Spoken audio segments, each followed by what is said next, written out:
The ship came out of nowhere. Kang Do-hyun had been checking the cargo seals on the transport vessel when the lights went out. One moment he was floating in the quiet dark of space near Saturn's rings, doing his job like any other day. The next moment, something massive blocked out the stars. He remembered reaching for his radio. He remembered the blue light that filled the cargo bay. After that, there was nothing but darkness and the feeling of falling forever. When he woke up, he was not on his ship anymore. The cell was small, maybe 3 meters by 3 meters. The walls glowed with a soft green light that came from everywhere and nowhere. There was no bed, no toilet, no anything. Just smooth walls and the floor that felt warm under his bare feet. Someone had taken his boots. They had taken everything except his basic clothes. Do-hyun sat up slowly and checked his body. No wounds, no pain. But there was something on his neck, a small metal disc attached to his skin. He tried to pull it off, but it was stuck tight. It did not hurt, but he did not like it. He stood up and walked to what looked like the front of the cell. There was no door that he could see, just a wall that shimmered slightly, like heat rising from hot ground. He reached out to touch it, and his hand stopped a few centimeters from the surface. Some kind of barrier. Beyond the barrier, he could see a long hallway. Other cells lined both sides, and inside them were things that Do-hyun's mind struggled to accept. In the cell across from him, something that looked like a pile of wet rocks was slowly moving. It had no eyes that he could see, but he felt like it was watching him. Next to that cell was a creature with 4 arms and gray skin, sitting in the corner with its head down. Further along, something small and glowing pulsed with soft blue light. Do-hyun had seen strange things in his years of military service. He had trained for situations that most people could not imagine. But nothing had prepared him for this. He was not on Earth anymore. He was not even in his solar system anymore, he guessed.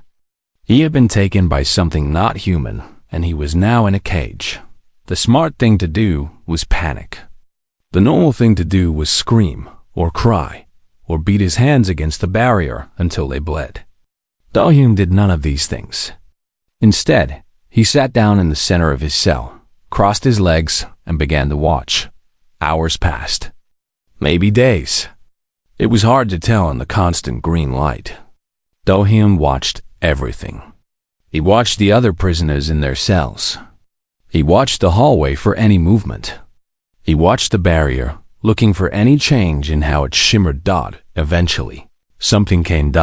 It was tall, maybe 2.5 meters, and it looked like an insect that had learned to walk on 2 legs. Its body was covered in hard black plates, and it had 4 arms, 2 large ones and 2 smaller ones near its chest. Its head was the worst part. 2 huge compound eyes looked at everything at once, and where a mouth should be, there were only clicking mandibles that moved constantly. The creature walked down the hallway slowly, stopping at each cell. It held something in its smaller hands, a flat device that glowed with symbols Do-hyun did not understand. At each cell, it would look at the prisoner, tap the device a few times, and move on. When it reached Do-hyun's cell, it stopped. The compound eyes seemed to focus on him. The mandibles clicked faster. The creature leaned close to the barrier and studied him like a scientist studying a new bug. Do-hyun did not move. He kept his face calm and his body relaxed. Inside, his heart was beating fast, but he had learned long ago how to hide what he was feeling. The creature tapped its device many times. It made a sound that might have been speech, clicks and hisses that meant nothing to Do-hyun. Then it moved on to the next cell. More time passed. Do-hyun learned the patterns. The insect creature came 3 times in what Do-hyun decided to call a day. Each time, it checked every cell and made notes on its device. Other creatures came too, smaller ones with soft bodies and too many eyes. These ones brought food. The food was strange. Small cubes of something that tasted like nothing but filled his stomach. Water came from a small opening in the wall that appeared when Do-hyun touched a certain spot. He found this by accident, running his hands along every surface of his cell until something happened. He started to understand that he was in some kind of research place.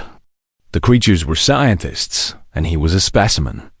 An animal in a cage to be studied. The thought made him angry, but he did not show it. Anger was useless right now. Information was useful. He began to communicate with the other prisoners. The four-armed gray creature learned to understand some of his hand signals. Its name was something Do-hyun could not pronounce, so he called it Tall in his mind. Tall had been here for a long time, many cycles. It indicated with its fingers. It had given up hope long ago. The small glowing creature was faster to trust. It would pulse different colors when Do-hyun waved at it. He called it Peak because of the small sounds it made. But the most important discovery came in his second. A new prisoner arrived. When the barrier to the cell next to his flickered and a body was pushed inside, Do-hyun felt his heart stop for just a moment. It was a human. A woman, young, maybe late 20s. She had black hair and Korean features, and she was unconscious. Do-hyun waited until the creatures left. Then he pressed himself against the barrier and called out softly, "Hey, can you hear me?" It took an hour for her to wake up. When she did, she screamed. Do-hyun talked to her through the barrier, keeping his voice calm and steady until she stopped screaming and started listening. Her name was No Ji-yeon. She was an astrophysicist who had been working on a research station near Mars.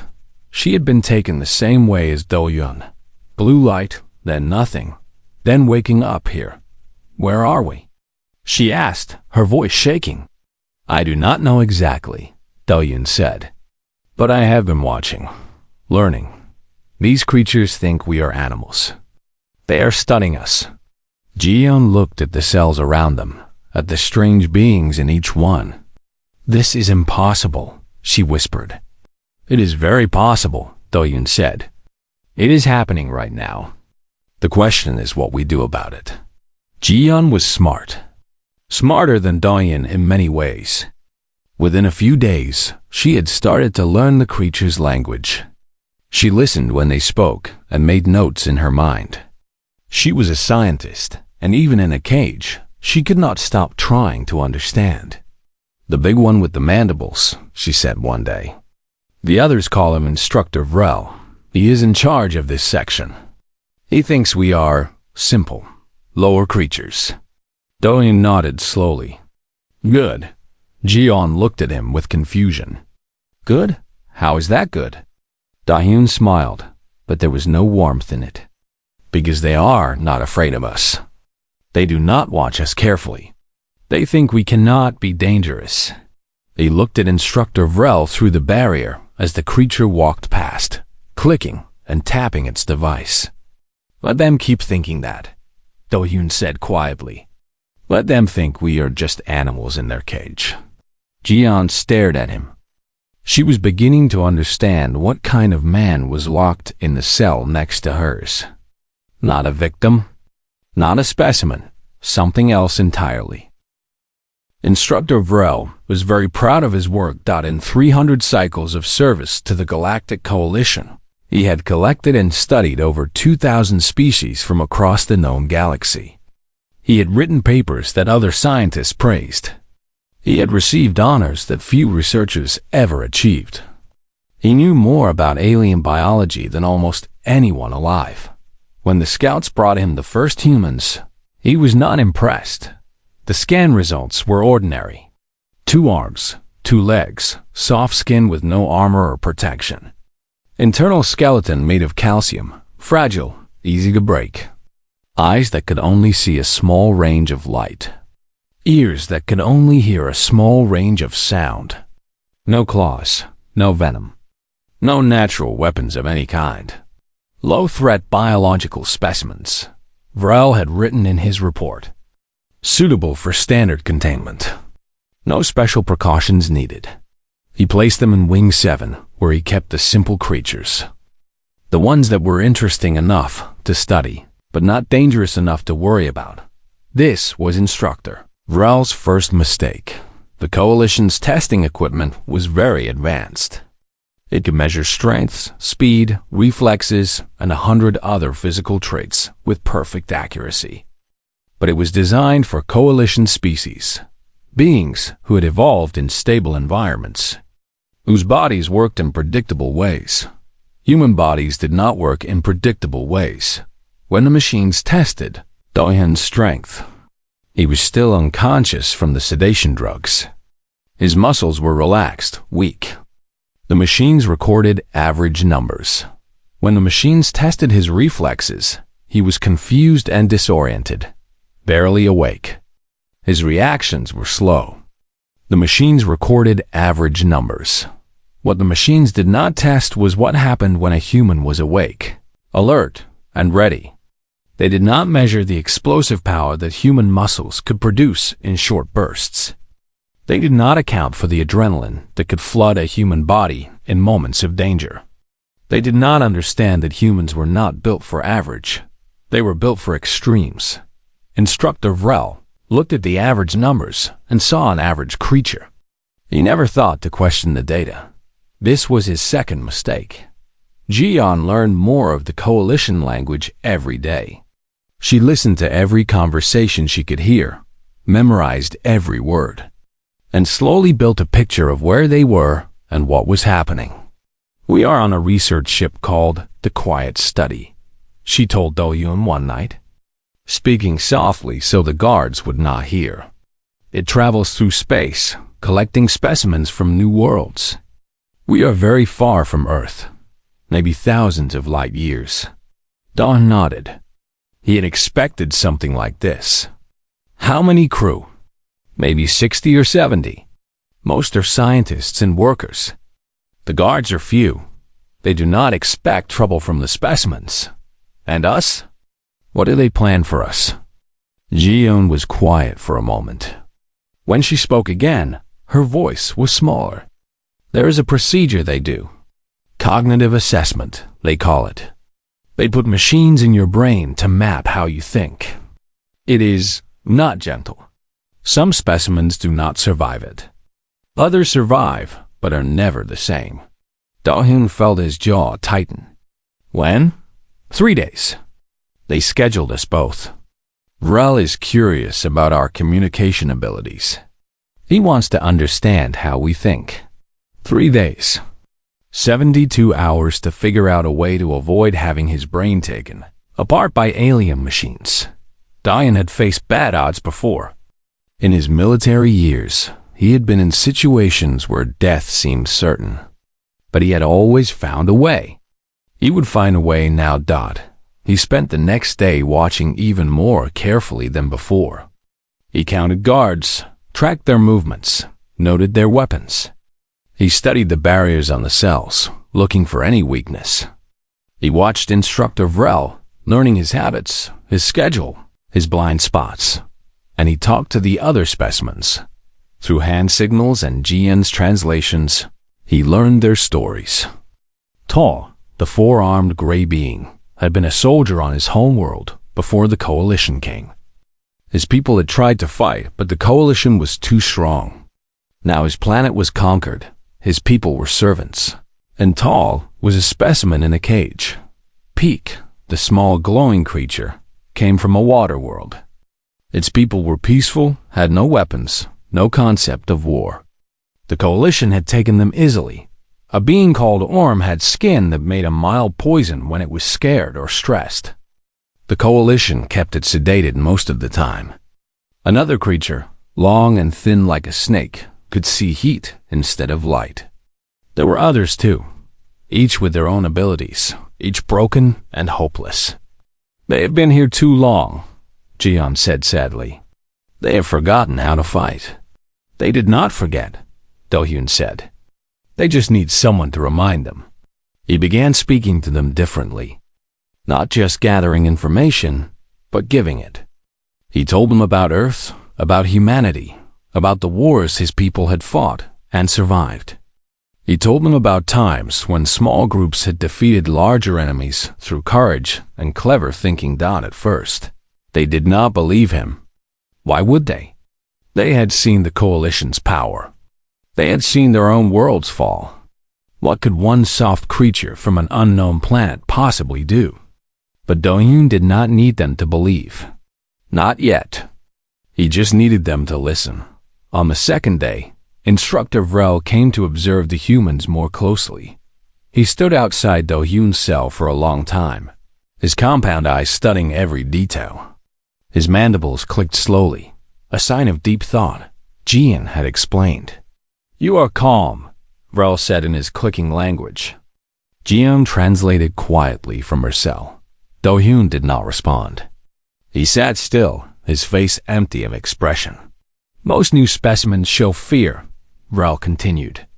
"They make noise. They damage themselves trying to escape. But you sit quietly. You watch. Why?" Still no response. Do-hyun just looked at the insect creature with steady eyes. Vrel's mandibles clicked faster. "Perhaps you are too simple to understand your situation. Perhaps your species lacks the intelligence to feel proper fear." He made a sound that might have been laughter. "It does not matter. Tomorrow we will see what is inside your brain. Then I will understand everything about your kind." He walked away, still making his laughing sound. Jian waited until he was gone. "He really thinks we are stupid animals." "Yes," Do-hyun said. "Does that not make you angry?" Do-hyun turned to look at her through the barriers. His face was still calm, but his eyes were different now. There was something in them that Jian had not seen before. Something cold and patient and very, very dangerous. "Anger is a tool," he said. "You use it when the time is right. Not before." That night, Do-hyun did not sleep. He sat in his cell and went over every detail he had learned. The guard schedules, the barrier controls, the layout of the wing, the abilities of the other specimens. He thought about Tall, who was still strong despite years in captivity. About Peak, who was small enough to fit through spaces others could not. About Orm, whose poison skin could be useful if aimed at the right target. About all the others, each with something to offer. Separately, they were prisoners. Together, they could be something else. Do-hyun had been in many fights in his life. He had learned that the most important moment was not during the fight. It was before. The person who chose when and where to fight had the advantage. The person who let others choose was already losing. Tomorrow, Instructor Vrel would come to take him for the cognitive assessment. The insect scientist would reach for his cage, expecting a docile specimen, expecting nothing. He would not find nothing. Do-hyun closed his eyes and breathed slowly. Tomorrow, everything would change. Tomorrow, the Galactic Coalition would learn something new about humanity. They would learn what happened when you put a human in a cage and underestimated what was inside. The night before everything changed, Do-hyun gathered his army. It was not much of an army. 47 specimens spread across Wing 7, most of them broken in spirit after years of captivity. But Do-hyun had learned something important in his military training. It only takes a few people willing to fight to change everything. The rest will follow once they see it is possible. He started with Tall Dot through the barriers. Using hand signals and the few words Jian had taught him, Do-hyun spoke to the four-armed soldier. He told Tall about his plan. Not all of it, just enough to plant a seed. Tomorrow, Do-hyun signaled. They come for me. When barrier opens, I fight. Tall's gray face showed nothing at first. His forearms hung loose at his sides. He had been in this cage for 5 years, watching others taken away and never returned. He had stopped hoping long ago. But something in Do-hyun's eyes made him pause. "You will die," Tall signaled back. His movements were slow, like he had forgotten how to speak this way. "The guards have weapons. You have nothing." "I have speed," Do-hyun signaled. I have surprise. They think I am weak. They are wrong.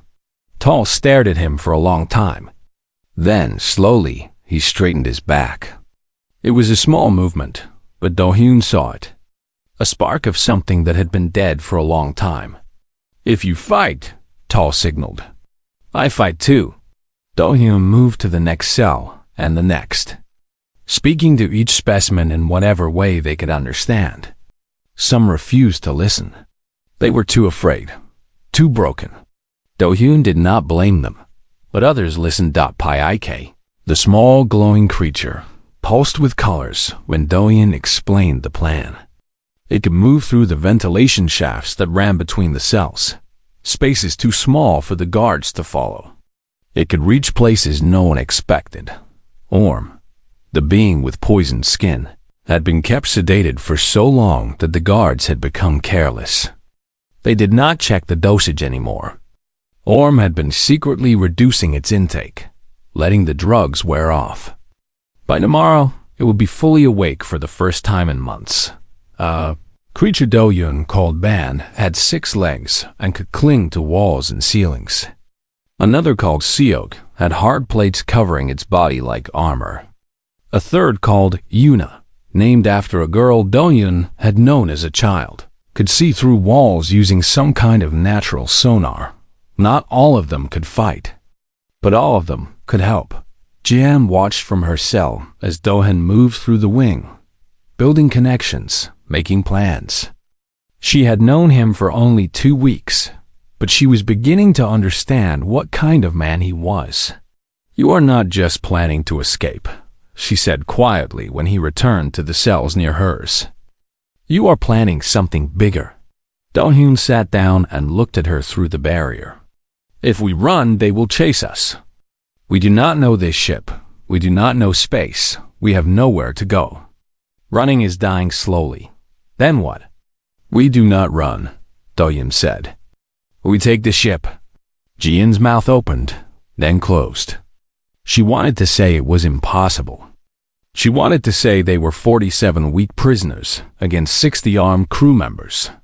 She wanted to say that even if they escaped their cells, they could not fight a ship full of aliens. But she looked at Do-hyun's face, and the words died in her throat. You have done this before, she said instead. Not exactly this, but something like it. Taking on impossible odds. Do-hyun was quiet for a moment. When he spoke, his voice was distant, remembering things from long ago. In my country, there is a history of being invaded. Larger armies, stronger enemies, again and again. But we survived. Not because we were stronger, but because we would not stop fighting. The invaders expected us to surrender. We did not. He looked at the cells around them, at the broken specimens who were slowly starting to stand straighter. These beings have been taught that they cannot win, that the coalition is too powerful. Maybe that is true in a war of armies and ships, but this is not that kind of war. This is a small ship with a small crew who have never had to fight. They are scientists, not soldiers. They have never faced someone who truly wants them dead. Ji-yeon felt a chill run through her. And you do? Want them dead? Do-hyun's eyes were cold and steady. They put us in cages. They want to cut open our brains. They have done this to thousands of beings from hundreds of worlds. He paused. Yes, I want them to pay for that. The hours passed slowly. Do-hyun went over the plan again and again in his mind, looking for weaknesses, thinking of backups. He could not plan for everything. There were too many unknowns. But he could prepare for the first few seconds. Those seconds would decide everything. He knew how he moved compared to the guards he had watched. They were fast in some ways, slow in others. Their joints bent differently than his. Their eyes saw differently. They were used to dealing with creatures who were afraid, who hesitated, who tried to escape rather than attack. They had never seen a human fight in the hours before dawn, or what passed for dawn on a ship that never saw sunlight. Do-hyun exercised. Push-ups, squats, stretches. He had been doing this every day since he arrived, keeping his body ready. The guards had watched him at first with confusion. Why was the specimen moving so much? But eventually, they had decided it was just strange behavior from a strange animal, and they stopped paying attention. That was exactly what Do-yoon wanted. The other specimens were awake now too. He could see them in their cells, watching him, waiting. The fear was still there. It would be there until the moment of action. But underneath the fear was something else now. Something that looked like Hook.GYEON came to the edge of her cell, pressing close to the barrier. "Do-hyun," she said softly. "What if it does not work?" He stopped his exercises and looked at her. For a moment, the cold soldier disappeared, and she saw something more human underneath. Doubt, maybe? Or sadness. "Then we die," he said simply. "But we die fighting, not as specimens on a table. That has to count for something." Ji-yeon nodded slowly. She had never thought of herself as brave. She was a scientist, not a warrior. But in this moment, in this cage on this alien ship far from everything she had ever known, she understood something important. Some things were worth risking everything for. "I cannot fight like you," she said. "But I can talk. I can translate. I can help the others understand what to do." "That is fighting," Do-yoon said. "Different kind, but just as important. When the barriers come down, stay close to me. Help me talk to the others. We win or lose together." The sound of footsteps echoed down the hallway. Heavy footsteps, accompanied by the clicking of MANDIBLES. Instructor Vrel was coming. Behind him walked 3 guards, the tall insectoid beings with weapons at their sides. They moved with the casual ease of creatures who expected no resistance. Why would they? No specimen had ever fought back. No specimen had ever been stupid enough to try. Vrel stopped outside Do-hyun's cell. His compound eyes reflected the green light of the barriers. His mandibles clicked with anticipation. "It is time," Vrel said in his clicking language. He reached for the control panel on the wall, ready to lower the barrier. "Do not worry, little creature. The procedure is mostly painless. Mostly." His smaller hands moved toward the controls. Do-hyun stood in the center of his cell. He was not standing like a prisoner anymore. His weight was balanced on the balls of his feet. His muscles were coiled like springs. His eyes were locked on Vrel's hands, watching, waiting. Everything became very quiet. The other specimens watched from their cells. Ji-yeon held her breath. Tall rose to his full height. Peak's glow grew brighter. "Instructor." Vrel touched the control panel. The barrier began to flicker, and Kang Do-hyun stopped being a specimen. The barrier flickered and died. What happened next would be studied by coalition scientists for generations. They would slow down the security recordings frame by frame, trying to understand what they were seeing. They would write papers about it, argue about it, refuse to believe it. The recordings showed Instructor Vrel reaching for the cage controls. They showed the barrier going down. They showed the human specimen standing in the center of the cell. Then the recording showed nothing but a blur. The ship's sensors were designed to track coalition species. The fastest beings in coalition space could move at about 4 meters per second in short bursts. The sensors were calibrated for this. Anything faster than 5 meters per second was considered a malfunction. An error to be ignored. Do-hyun moved at 15 meters per second. To the sensors. He simply disappeared from one spot and appeared in another. To Instructor Vrel and the 3 guards, it was even worse. One moment the human was in the cell. The next moment, he was everywhere. Do-hyun's first move was for Vrel's throat. Not to kill. He needed the instructor alive as a hostage. His hands closed around the thin part of the insectoid's neck, finding the soft spot between the hard plates. Vrel made a sound that was half click, half-scream. His forearms reached for the human, but Do-yoon was already moving.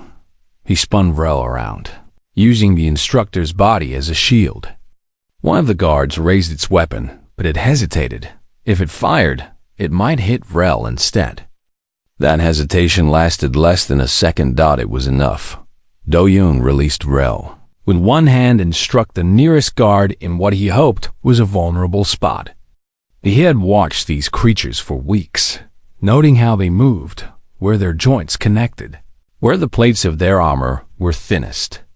His fist hit the soft tissue beneath the guard's upper arm, and something cracked. The guard fell, screaming in its clicking language. The second guard was faster. It brought its weapon up and fired. A beam of blue light shot through the air where Do-yoon had been a moment before. But he was not there anymore. He had moved again, dragging Vrel with him, putting the instructor between himself and the weapon. Stop. Vrel clicked frantically. Do not fire. Do not. Do-yoon hit the second guard in the knee joint. The leg bent the wrong way, and the guard collapsed. Its weapon clattered to the floor. The third guard turned to run. It was the smart thing to do. Go for help. Raise the alarm. Bring more guards. But Do-yoon could not allow that. He released Vrel and moved. Later, when they reviewed the recordings, Coalition analysts would disagree about what they saw. Some said the human ran. Some said he flew. Some insisted the recording was corrupted because nothing could move that fast. Do-yoon caught the third guard before it had taken 3 steps. He hit it in the back of the head, where the plates were thinnest, and it went down like a falling tree. 4 seconds. That was all it took. 4 seconds, and 3 guards were on the ground, and Instructor Vrel was staring at the human with his compound eyes wider than they had ever been. How? Vrel clicked, his voice weak with shock. The data said, "You are slow. You are weak." Do-yoon grabbed him by the throat again and squeezed just enough to make speaking difficult.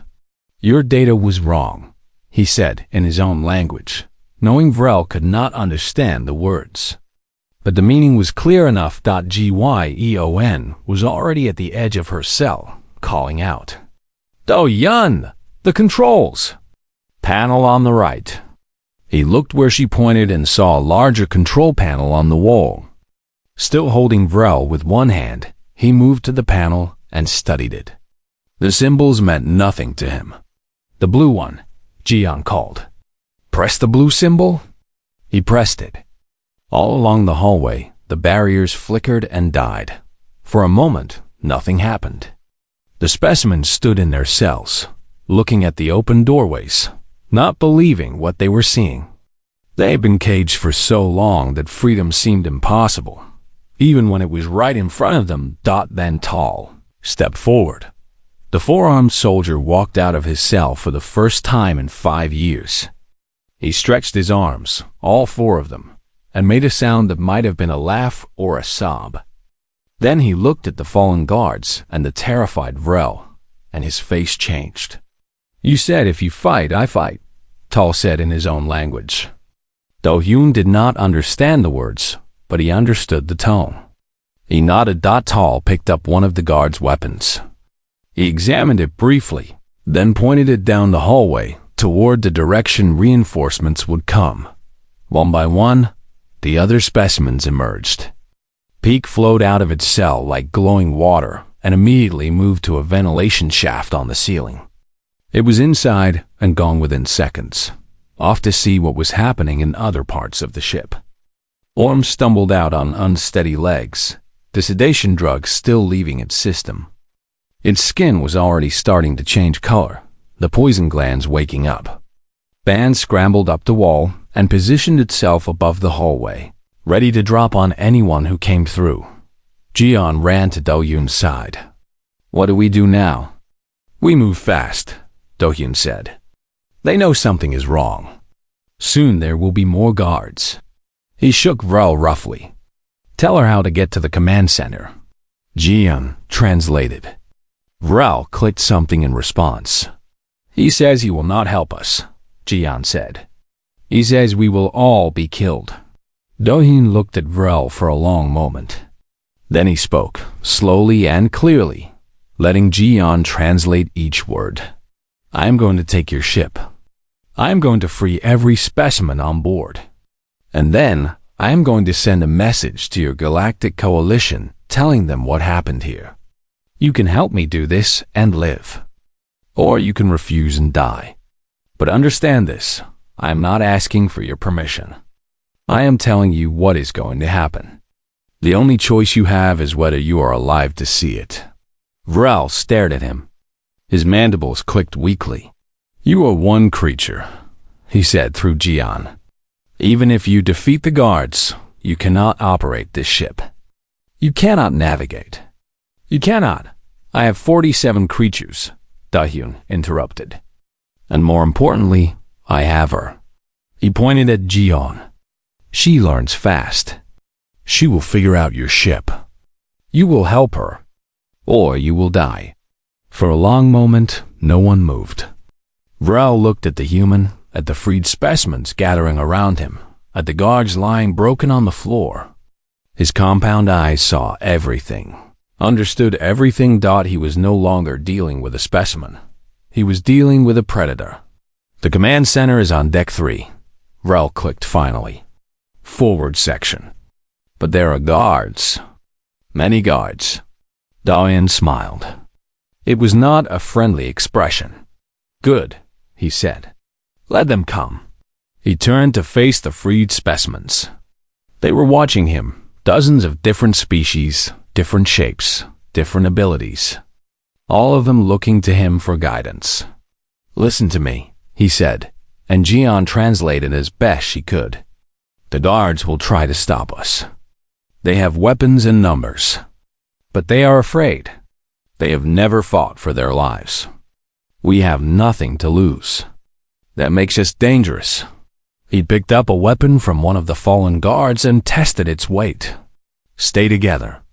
Protect the ones who cannot fight. And when you see a guard, remember every day you spent in that cage. Remember what they took from you. He started walking down the hallway toward the command center. Behind him. 47 specimens followed. The liberation of the quiet study had begun.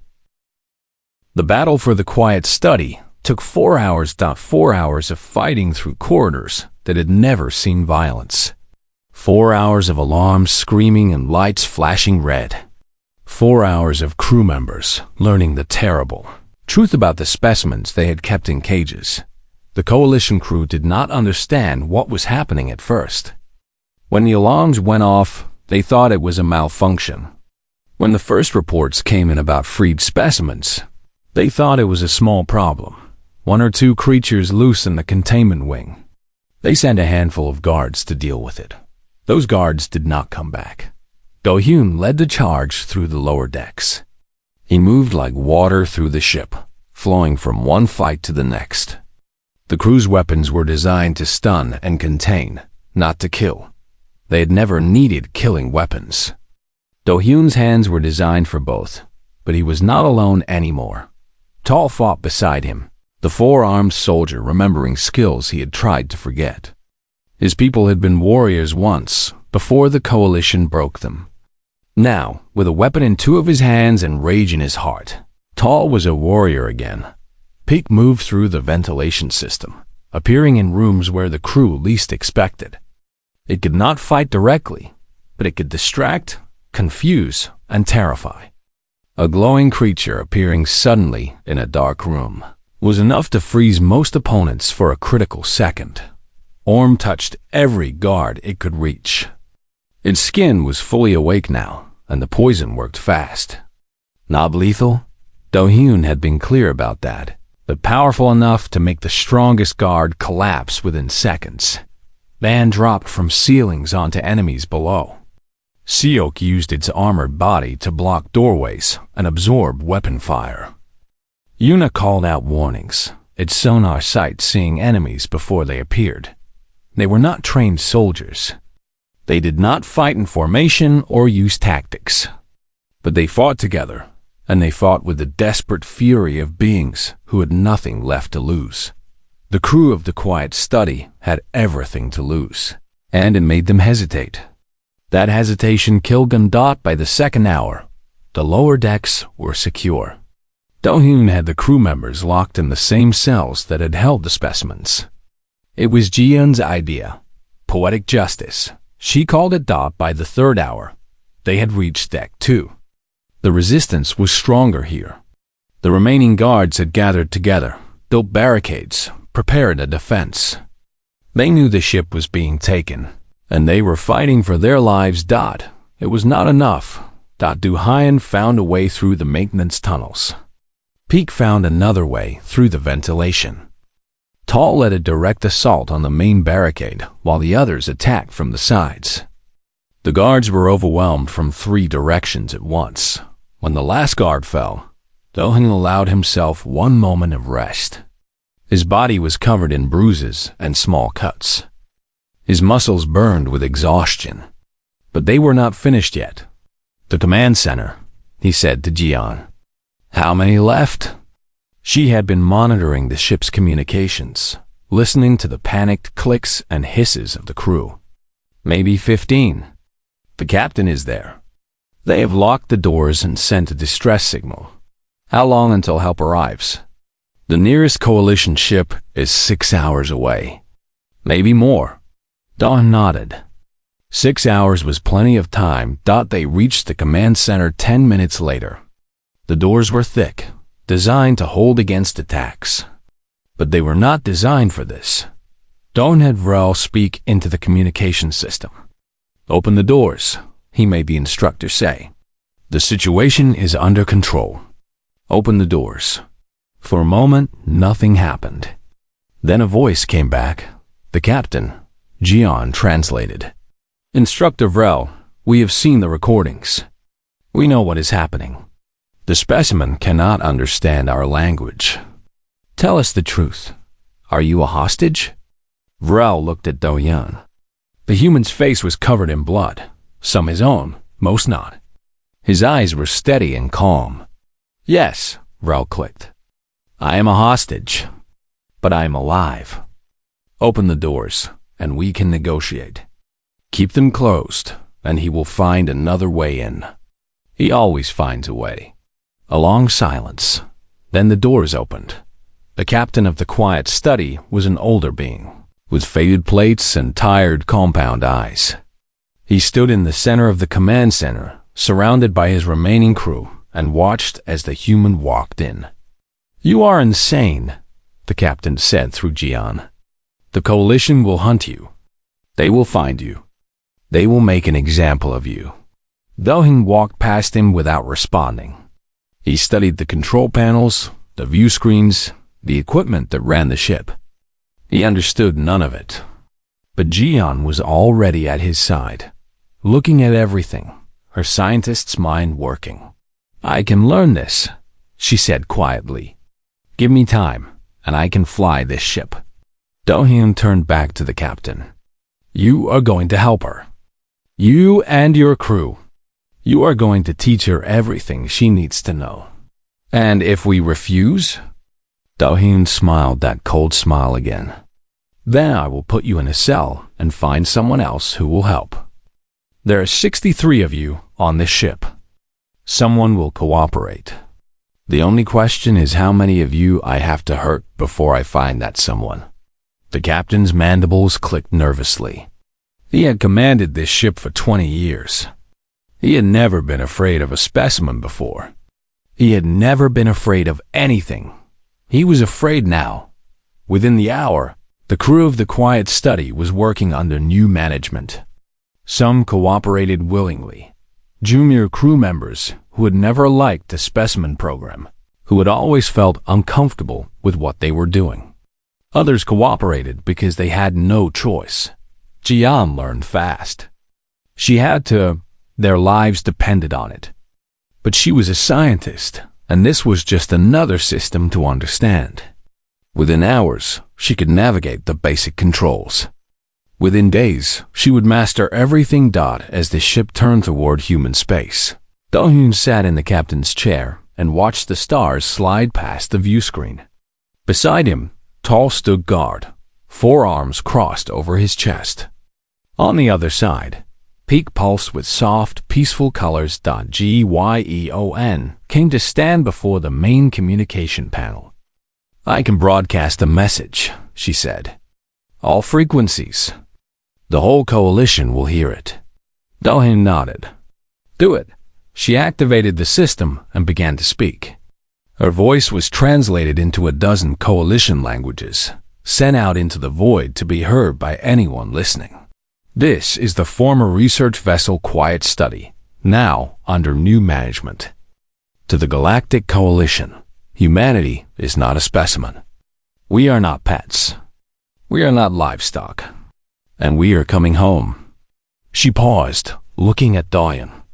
He gave her a small nod. "If you are wise, you will stay out of our way. If you are not..." She glanced at Do-hyun again, at his blood-covered face, at his calm and patient eyes. "Well, you have already seen what one of us can do. Imagine what happens when you meet more." She ended the transmission. For a long moment, the command center was silent. Then Tall made a sound, a low rumble that might have been a laugh. "One human," he said in his own language, gesturing at Do-hyun. "One human did this." Do-hyun understood the gesture if not the words. He shrugged. "On my world," he said, letting Jeon translate, "we have a saying. It is not the size of the fighter that matters. It is the size of the fight in the fighter." Tall considered this. Then he nodded, a gesture he had learned from watching the humans. "Your world sounds interesting," he said. "Perhaps when this is over, you will tell me more about it." "Perhaps," Do-hyun said. "Perhaps when this is over, I will show you." He turned back to the view screen, watching the stars. Somewhere out there, across thousands of light years of empty space, was Earth, was home. He did not know if they would make it. He did not know what the coalition would do when they learned the full truth of what had happened. He did not know what waited for them in the days and weeks ahead. But he knew one thing. The Galactic Coalition had put humanity in a cage and expected them to stay there. They had measured and tested and categorized and dismissed. They had called humans simple, average, unremarkable. They would not make that mistake again. Behind him, the freed specimens were finding their places on the ship. Some were helping the crew operate systems. Others were resting for the first time in years without the fear of tomorrow's tests. A few were crying, not with sadness, but with something they had forgotten how to feel. Hope.com. Do-hyun watched the stars and allowed himself a small smile. The cage was empty now, and the galaxy would never look at humanity the same way again.